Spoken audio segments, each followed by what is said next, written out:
इस वीडियो में हम कोविड-19 टीकाकरण की प्रक्रिया के बारे में बात करेंगे। टीकाकरण के लिए प्रत्येक टीकाकरण स्थल इसी प्रक्रिया का पालन करेंगे। सुनिश्चित करें कि टीकाकरण दल सत्र शुरू होने से पहले स्थल पर पहुंचे। इससे उन्हें टीकाकरण के लिए सभी सामान की उपलब्धता जांचने का अवसर भी मिलेगा। अगर दल का कोई भी सदस्य बीमार महसूस करे तो वो काम पर ना आए। स्थल पर मौजूद दल का हर सदस्य हर समय मास्क पहने। टीकाकरण स्थल पर 3 कमरे होंगे, साथ ही प्रवेश के लिए एक दरवाजा होगा।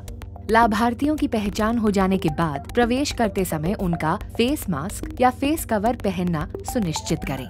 भीतर आने के बाद ये लाभार्थी प्रतीक्षालय में टीका लगवाने के लिए अपनी बारी का इंतजार करेंगे।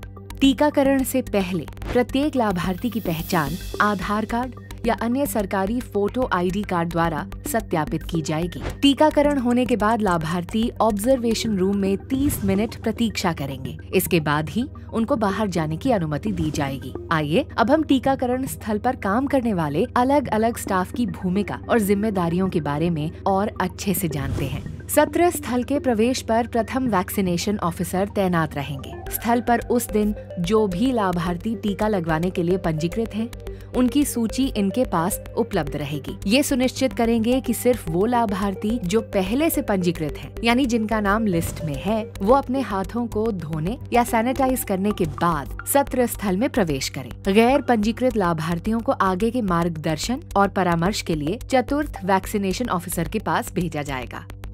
ऐसे क्षेत्र जहां महिलाओं के हिजाब या पर्दे का चलन है, वहां महिला लाभार्थियों की पहचान के लिए व्यवस्था करें और इसके लिए एक महिला स्वयंसेवक की मदद लें।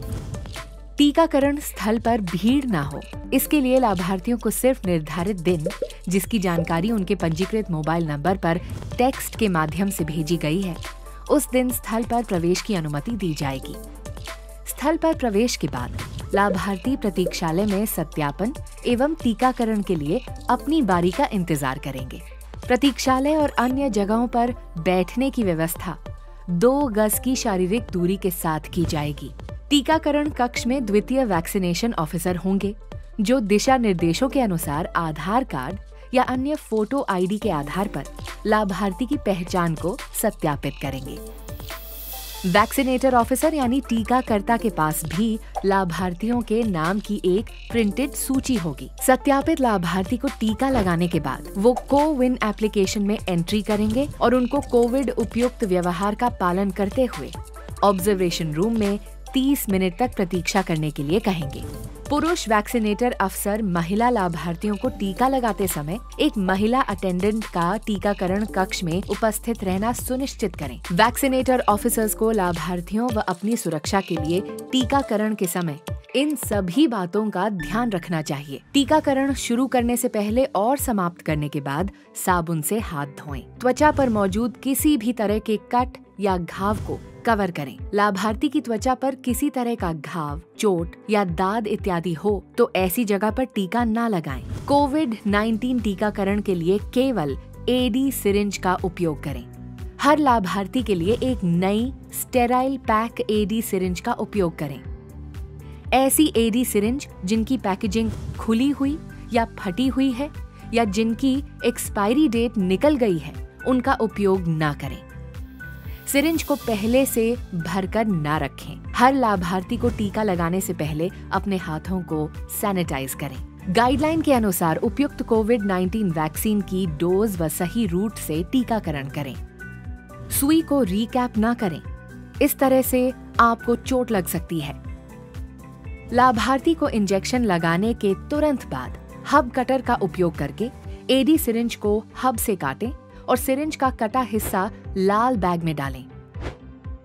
इंजेक्शन लगाने के बाद सिरिंज को टेबल पर या ट्रे में न रखें। टीका लगाने के बाद वैक्सीनेटर ऑफिसर लाभार्थी को इन 4 मुख्य बातों के बारे में बताएं।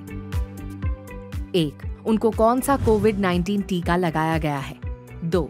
लाभार्थी कोई भी एडवर्स इवेंट होने की स्थिति में निकटतम एएनएम, आशा या चिकित्सा अधिकारी से संपर्क करें। 3. लाभार्थी को एसएमएस द्वारा कोविड-19 वैक्सीन की दूसरी खुराक की तारीख और स्थान की सूचना दी जाएगी। 4. टीकाकरण के बाद भी कोविड उपयुक्त व्यवहार का पालन करना जारी रखें। टीकाकर्ता इन निर्देशों का पालन करके स्थल पर इंजेक्शन वेस्ट के सुरक्षित स्टोरेज को भी सुनिश्चित करें। 1. टीका लगाने के तुरंत बाद हब कटर से एडी सिरिंज के हब को काटें। 2. खून लगी हुई रुई को पीले रंग के बैग में डालें। 3. यदि कोई टूटी हुई वैक्सीन वायल है तो उनको नीले पंचर प्रूफ कंटेनर में स्टोर करें। 4. कटे हुए सिरिंज की प्लास्टिक वाले हिस्से को लाल रंग के बैग में डालें। 5. अन्य सभी गैर संक्रामक म्युनिसिपल वेस्ट को इस बैग में डालें। हर दिन के अंत में इम्यूनाइजेशन वेस्ट को एकत्र करके उसके डिस्पोजल की व्यवस्था की जाएगी। टीकाकरण हो जाने के बाद लाभार्थी 30 मिनट के लिए ऑब्जर्वेशन रूम में प्रतीक्षा करेंगे, जहां उनकी देखरेख के लिए वैक्सीनेशन ऑफिसर तैनात होंगे। किसी भी AEFI के होने पर ये वैक्सीनेटर ऑफिसर को तुरंत सूचित करेंगे।